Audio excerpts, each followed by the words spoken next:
You looking for a nice pool shiesty mask for the summer? Click the link below.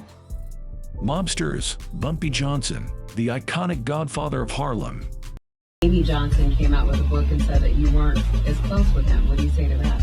Mammy said, I think Mammy Johnson said I was a flunky, but that's okay. I'm not gonna sit there and call Mammy no lie, and I ain't gonna stand for nobody to call no lie to me. She was the first lady. She was Bumpy Johnson's wife, and she was a real bright, nice lady, and I was defiant about it, call her lie. But I worked for Bumpy for 13 years, 9 months and 8 days. Every day I would drive him where we had to go. And when Bumpy got home, he did not bring the sweets into the house with him. He told me when you get to your door, leave it outside. Do not bring it home with you. Bumpy Johnson was real close to me. When Bumpy met me, I had 5 contracts out on me. And he called all the guys, well, at least 4 of them, standing by in one spot one day, and he rode the Lincoln up, and he got out. JJ got to open the door, he got to walk up to him. I heard him tell him, do not mess with him, to keep the hands off. He's not to be messed with. And that was the end of that. Nobody ever said a word to me about it again. Ellsworth Raymond Bumpy Johnson, known for the unusual growth on the back of his head, was a notorious mob boss who operated in the Harlem neighborhood of New York City.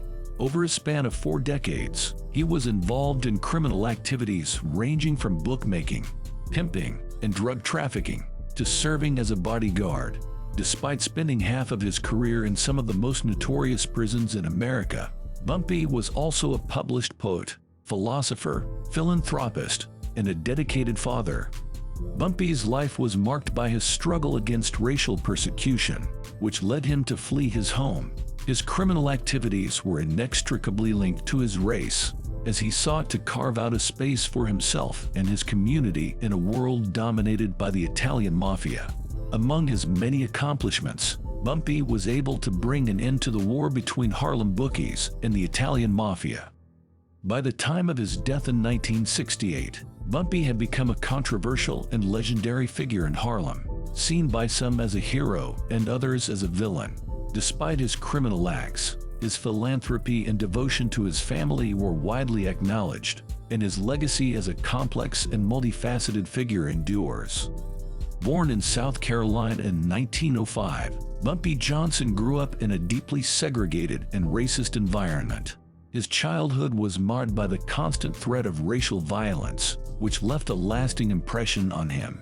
When he was just 10 years old, his older brother Willie was accused of murdering a white man. Fearing for his safety, Willie was sent to live with family in Harlem. Soon after, Bumpy also made the move to Harlem, where he would later become one of the most notorious crime bosses in New York City. Young age of 15, Bumpy Johnson fell in with a bad crowd, taking on odd jobs and engaging in gambling activities such as pool and dice games to earn money. By 16, he was already involved in criminal activities such as selling protection and committing armed robberies, and by 17, he had landed himself in Elmira Reformatory. During his formative years, Johnson crossed paths with William "Bub" Hewlett, a gangster who recognized his audacity when he refused to leave Bub's storefront. Impressed by Johnson's fearlessness, Hewlett offered him a job protecting Harlem's prominent numbers runners. This proved to be a turning point in Johnson's criminal career, as he gained valuable experience and connections in the world of organized crime. Though card rooms offering games like poker and blackjack were flourishing in cities across America, it was the numbers game that took over Harlem. Also known as the numbers racket or Italian lottery, it was an illegal lottery popularized in the 1920s and 30s. With bets starting at just a penny, the game was predominantly played in poor and working-class neighborhoods.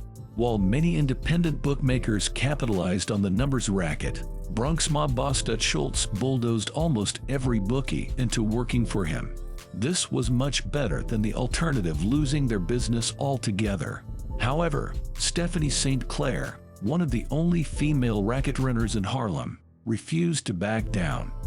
Bumpy Johnson's reputation as a fierce and fearless bodyguard caught the attention of Stephanie St. Clair, who was known as the Queen of the Policy Rackets. Together, they waged a war against the most powerful crime bosses in New York City, with Dutch Schultz being a primary target of Johnson's aggression.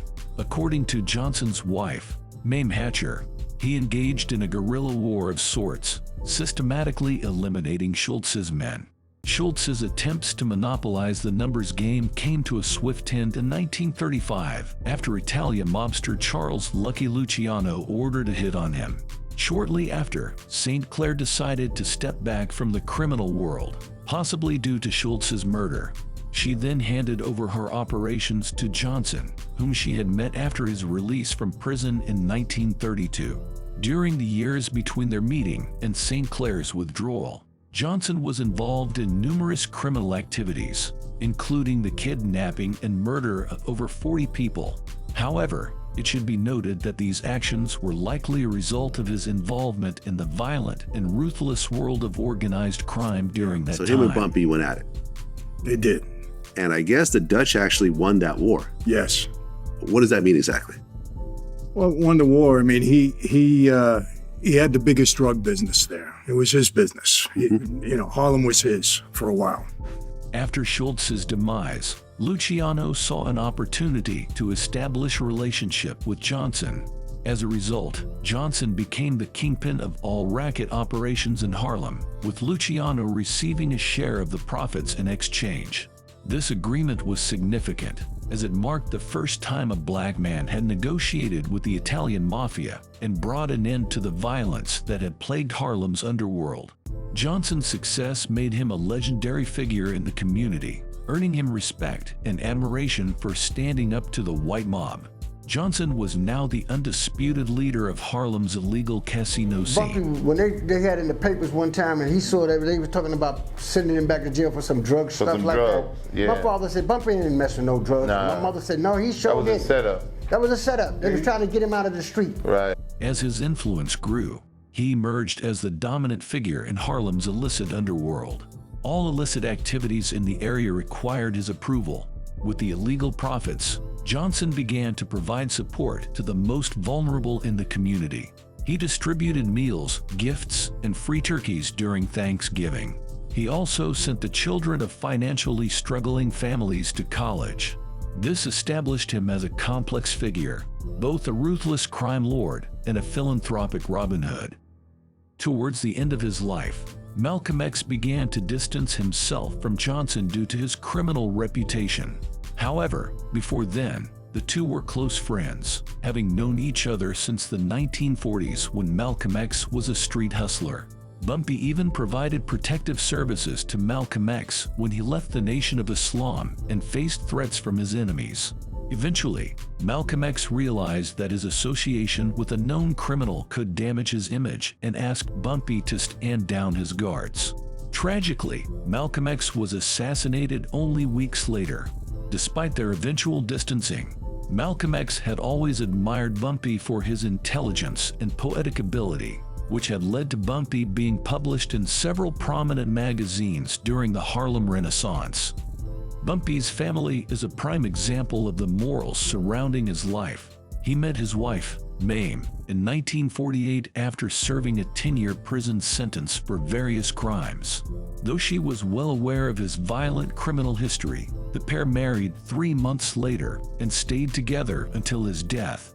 Bumpy's relationship with his daughter Elise was also a contradiction of his two identities.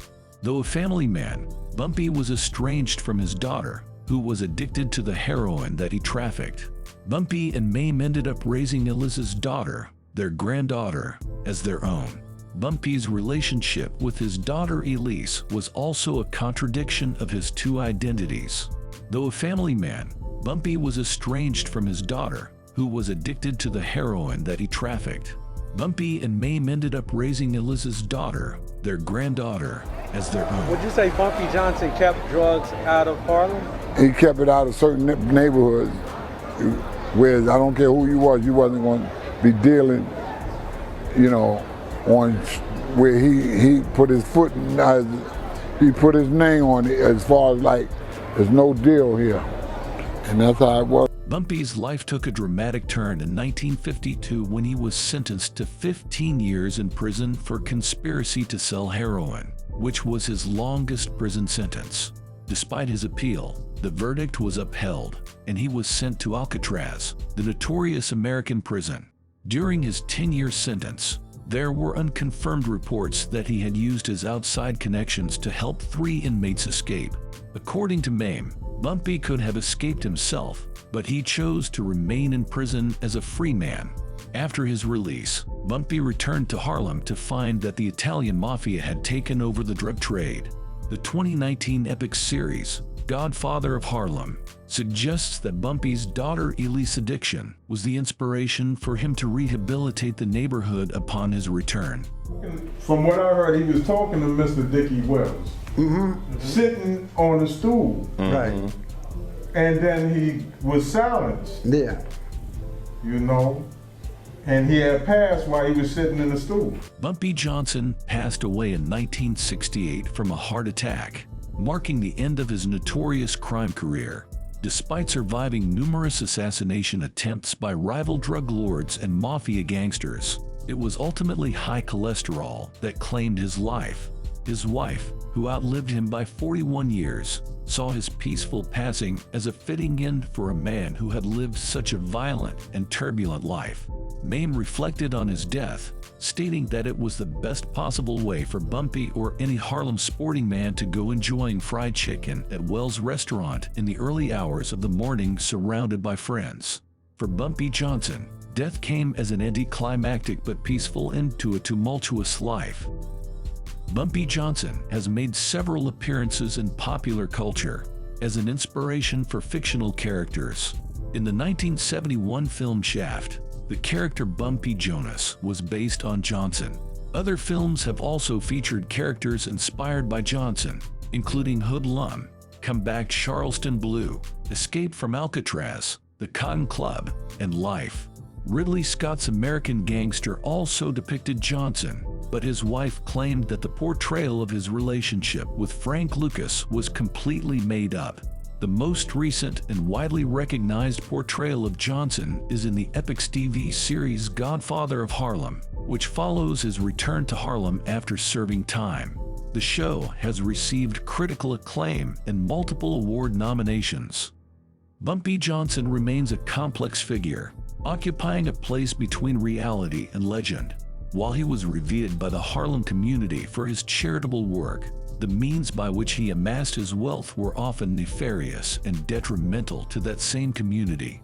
Having experienced racial violence in his youth, Johnson learned to fight and stand up against those in power. With the help of Stephanie St. Clair, he waged and won a bloody battle against Dutch Schultz, and then brokered peace between the white Italian mafia and black Harlem. He lived a glamorous and opulent life, funded by his illegal rackets and drug trafficking. Despite the contradictions of his life, Johnson's actions helped many of Harlem's underprivileged youth go to college and rise above their impoverished circumstances. However, his actions also led to many tragic deaths. In 1968, Bumpy Johnson passed away surrounded by his closest friends after a criminal career spanning 4 decades and over 40 arrests. His legacy endures as both a hero and a villain, as one of the most notorious mob bosses of the 20th century. Thanks for watching, and stay tuned for more content.